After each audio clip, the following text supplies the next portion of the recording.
Hi there, this is Sean, the Honest Book Reviewer, with another book review.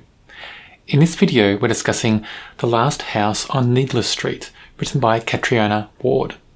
It's the second book by Catriona Ward that I've read. I enjoyed Sundial, her most recent book, very much, and that made me want to read more of her works. So I picked this up at the library and gave it a go, and I really enjoyed this book. I loved it. It had everything going for it. The plot was so well thought out. There were so many twists and turns in this story. The characters were so well developed. They all felt very real. And just the whole tension, suspense in this story is so well meted out throughout the whole book. I can imagine the author really planned this book very carefully because everything is given to us in the right level of detail. There are no slow bits in this book. The pace is very good and the build-up is just excellent in this story.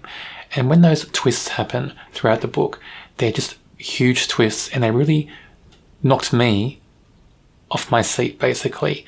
They were so good. I enjoyed this book very much. The plot of this story is so well thought out. It's given to us in pieces, so you have to get to the end of the story to get to the truth, the whole truth. And that's so clever and makes you keep reading and it hooks you into the story. I was hooked into this story from the first chapter. It was so cleverly done, that first chapter.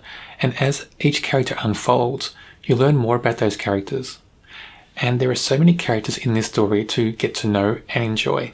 First off, we meet Ted, and Ted is a bit of an odd duck. He lives alone. We get the impression he has a daughter called Lauren, and he sees his daughter every so often, not all the time. That's the impression we get in the story. So we're led to believe that the mother and Ted are separated. Other than that, he doesn't seem to have any friends or other family. So he lives alone for most of the time. But he seems a bit strange. And he has a cat as well called Olivia. And he rescued this cat from the wild somewhere, found a young kitten somewhere and rescued Olivia. And what I enjoyed about this book is the cat Olivia has her own chapters from her point of view. And those chapters are just amazing. It just feels like a real cat when you're reading those chapters. Everything about it, the attitude, the inquisitiveness, just everything about that character Olivia feels like a real cat. And if you own a cat, if you're a cat lover, read this book for the Olivia chapters and you'll get what I mean. We're also told Ted was suspected of something in the past that may have involved the abduction, the kidnapping of a child. The police were at his house, they searched the house, they couldn't find any evidence, and he had an alibi. He was on footage somewhere at a 7-Eleven, I think it was, so had that footage of him at the time of the abduction meant that there was no case against him. So the investigation went no further. But that stigma stayed with him a long time. People were throwing stones at his house, breaking his windows. He had to board up all his windows. And that, in turn, caused some other, trauma in his life, some psychological trauma. And he's going to a psychologist in this story. And we wonder, is that because of the trauma of the people accusing him of this? Or is that because something else in his past, in his life? And more of that comes to light in the book as you read on. And that's what I mean. You have to keep reading this book to find out the truth about each character. And that's what makes this book so enjoyable and so thrilling. It's because you don't get to learn all about the characters until the author wants you to. So we have Ted, his cat Olivia, and his daughter Lauren, who turns up every now and then in the story. We also have Dee. Now, Dee is the sister of the young girl who was kidnapped all those years back. It affected Dee's life from that moment. And all her adult life, she spent searching for her sister. She's been moving from area to area, trying to find clues, trying to track down stories, anything she can, any evidence, any newspaper articles, just anything that she can find out about her sister and that day. And she's getting closer, it seems, to some sort of truth. And she's honing in an area not far from where her sister went missing. and she suspects Ted. She's given a newspaper article that had a picture of Ted's house and a blurry picture of Ted in that photo. She thinks Ted had something to do with her sister's disappearance. So what does Dee do? Not talk to the police. She moves into an empty house across the road from Ted and starts watching him, keeping tabs on him. She's sure he knows something, and she's going to stop at nothing to find out.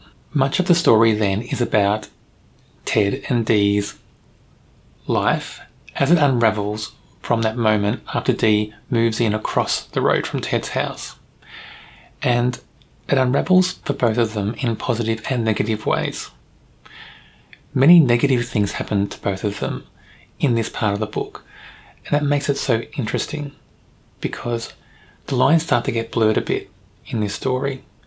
There's a lot of smoke and mirrors happening. A lot of assumptions you make may not be true, and a lot of things we don't think about, we don't assume about these characters may be true. There's so many twists and turns in this book, and it happens all through the book. There's a big twist, of course, at the end, major twists towards the end, but throughout the book there's little twists and turns and hints about what's really going on, about who all these characters are. And I love that about this book. I love the way the author constructed this book. I love the fact that we're not told everything until the very end. We're led along different paths, and sometimes those paths lead to dead ends. Sometimes those paths lead to forks in the road, and the author takes us down one. We may want it to go down the other way, but the author's dragging us down the way she wants us to go, and we have to go there. And it may not be to reach the destination that's there at the end of the story. It may be a false path that snakes back to the other fork. It's a very, very interesting book, and I really do recommend everybody reads this story. If you like a good thriller, it has slight horror elements as well, but it's more of a thriller, and I just love the whole construct of this story.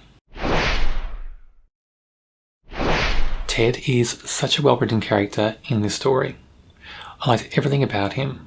His past, his present, how the past really informs his actions and his motivations, everything about his present. He's so easy to picture in this story, and he has so many facets about him.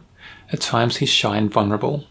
At times you get the feeling that he can be violent, that he can be quite angry and quite strong and damaging. Also, as his character develops and unravels in this story, that's very engaging and very intriguing.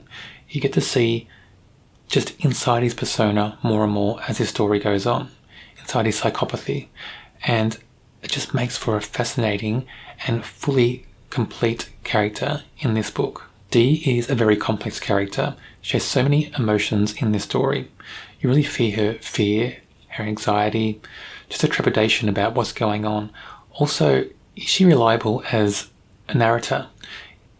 Is her memory reliable? And that comes across more and more as the story goes on. We delve more and more into Dee's past, and then into how that influences what she does in the present. She takes risks as well in this story, and it feels like she's been doing that all her adult life. And sometimes those risks do pay off. Sometimes they get her into more danger, into more anxiety and fear as well. So as a character, she's another character that is very endearing, very engaging, very well written, and just well constructed. So Olivia, the cat character, I just thought the chapters from Olivia's POV were just amazing. In some cases, they're the best chapters in this book. Her observations, her thoughts, her actions are just so cat-like. Everything about this just reads cat. And if you're a cat lover, you'll know what I mean if you've read this book. Just the Olivia character, I can't describe any more about it, how good it is. It just makes me think cat whenever I read chapters from her POV. One of the best characters that I've read all year. Everything about these three characters, Olivia, Ted and Dee, is just so consistent and well constructed. The author has taken so much care into creating these characters, and so much care into how the characters are used in all the scenes throughout this story.